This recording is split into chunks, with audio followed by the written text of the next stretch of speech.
Man, folks, we live in wild times. Our president is dropping meme coins, and other people in the fitness industry are scamming people by claiming that they have Bugattis, Phantoms, and lots of other fancy, nice things, telling you to pay them thousands and thousands of dollars to get more money. We have people claiming that they're natural when they're clearly not natural. We have people using fake weights. We have, just like an assortment of really interesting things. I mean, 17, 16, even 15-year-olds using Trenbolone. He must not have any, because any parent that would let their cooking child post his cook, shame on you, you mother of cook, loser of cook parents. I don't know how much worse it can get, but I'm here for it. I actually wasn't going to make a video on this originally because it's a pretty intense topic, right? I talked about this on my stream, and we actually came across it because someone on the stream mentioned, hey, Kolton, go check out Jon Skywalker's story. And we waltzed our way over there as a chat and looked at his story. It was not good. He is having a hard time. Now, if you don't know Jon Skywalker, he's basically the Ziz of the modern era. The guy who basically is a trend enthusiast who loves to rave and party and just have a generally sick physique, but not crazy insane. Biggest fear? Dying skinny.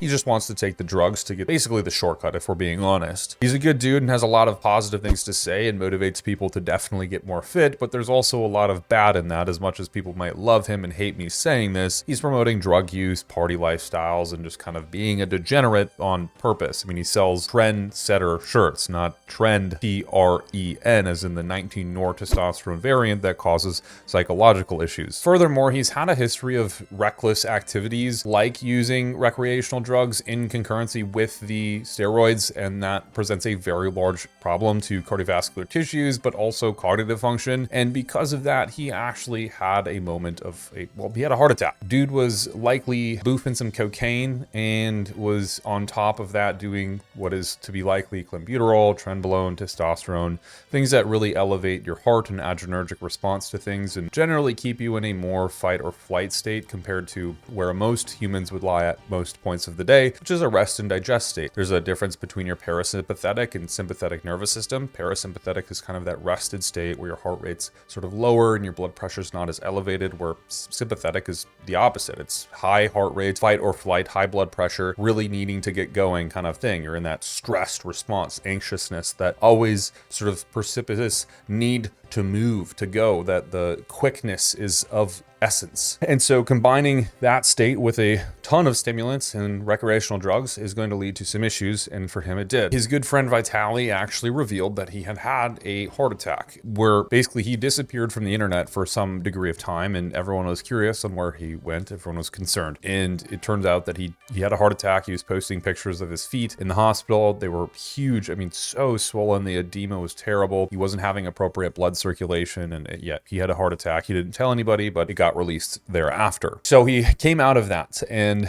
when you have a heart attack, you are presented with a couple lifelong and life-altering effects afterwards. It's not sort of just you get in and out of the hospital and you're generally fine, even if you catch it. You don't have that. Sometimes people can actually have clinical heart failure, and when you have that, it's not necessarily a matter of you'll live or you'll die. It's a matter of when you'll die, because sometimes you're presented with a timeline of 6 months, other times it's 3 years, other times it's, maybe you'll be good for the next 10, but you're always going to die when your heart becomes necrotic. It's not a good thing. And in Jon's case, we don't know, the public doesn't know, but it's very likely he had some kind of, I don't know, right? But he likely had some kind of clinical diagnosis, which was stating that he had a bit of heart necrosis and generally was not in a good position to be living a long time. As a result of all this, on the night we were streaming, he posted a story, and this is what we actually saw on the stream. I'm also gonna blur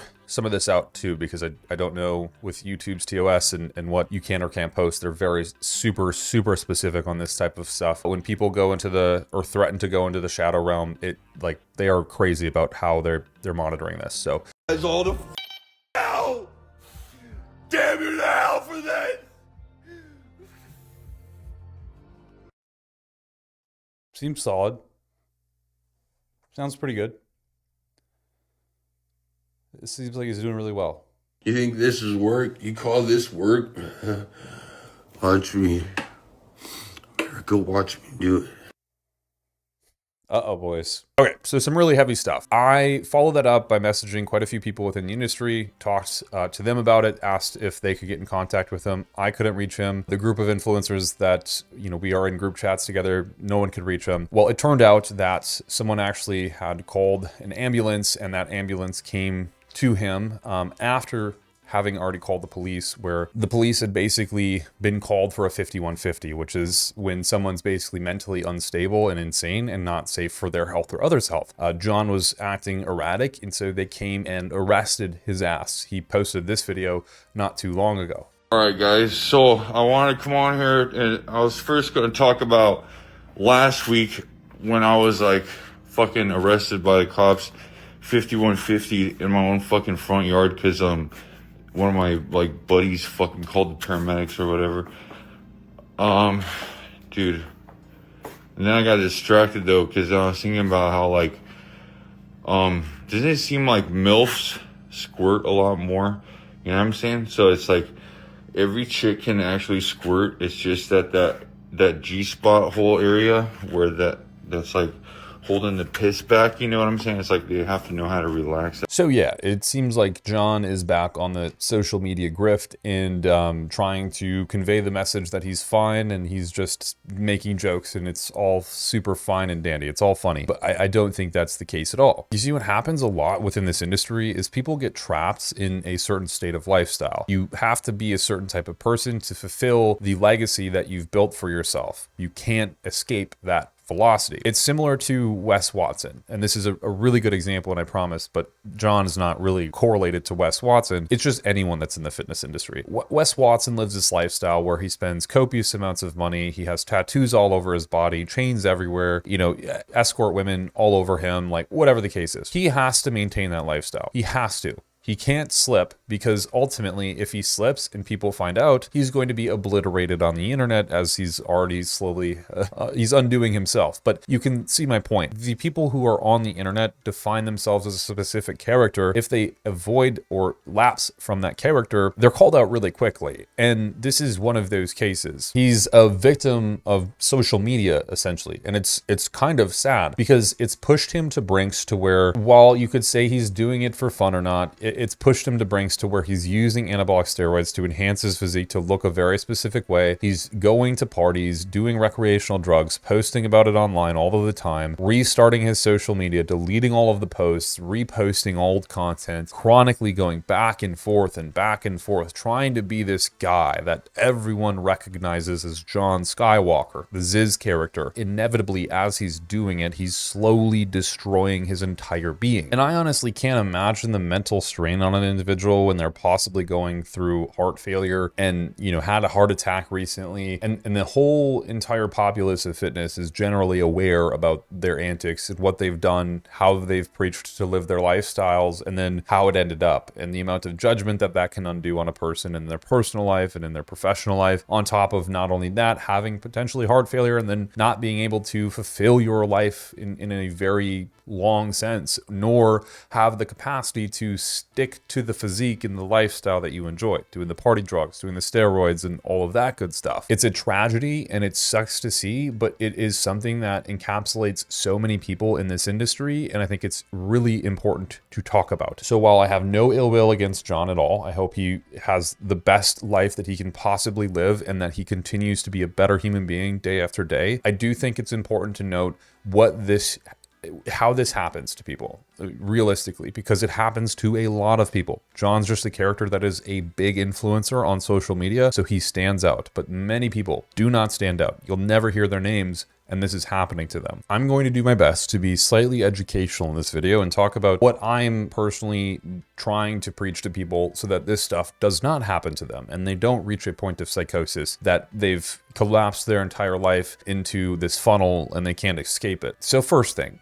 19-nortestosterone derivatives such as trenbolone, nandrolone, nandrolone phenylpropionate, these compounds that people are using commonly named such as like DECA, you've definitely heard of these things. They have an extremely high affinity for the androgen receptor, more specifically a high affinity for the androgen receptor in the brain. What affinity means is essentially that the receptor site is it has a high proclivity that trenbolone or nandrolone is going to bind to it and enact a certain genomic and non-genomic response. As a follow-up to this, you have a cascade of effects, and some of those effects are desirable. Some of those effects would include muscle protein synthesis, but other effects are changing in the actual architecture of your brain. Particularly in the case of 19-nortestosterones, even when people have tainted cow meat or tainted water from trenbolone being used in cattle and other animal products, they still experience changes within their prefrontal cortex and their amygdala. These two regions of the brain are associated with decision-making, emotional stability, and rationality. And these drugs implicitly destabilize those areas of the brain, changing the architecture of them, shrinking the frontal cortex, and actually increasing the amygdala's size. Trenbolone has been actually historically shown to disrupt GABA, a neurotransmitter that's sort of calming to neurotransmitter stimulus. It's a suppressant more or less. And glutamate, which is an excitatory neurotransmitter. This disbalancing may result in massive amounts of aggression and tons of irritability. And for myself specifically, I have post-traumatic stress syndrome from military and more. There's a lot of shit that happens to me from taking 19-nortestosterone derivatives. That's why I stopped a long time ago. Studies also suggest that specifically, again, I'm saying specifically because it happens to be trend, the one that people self-expose themselves of taking so much, specifically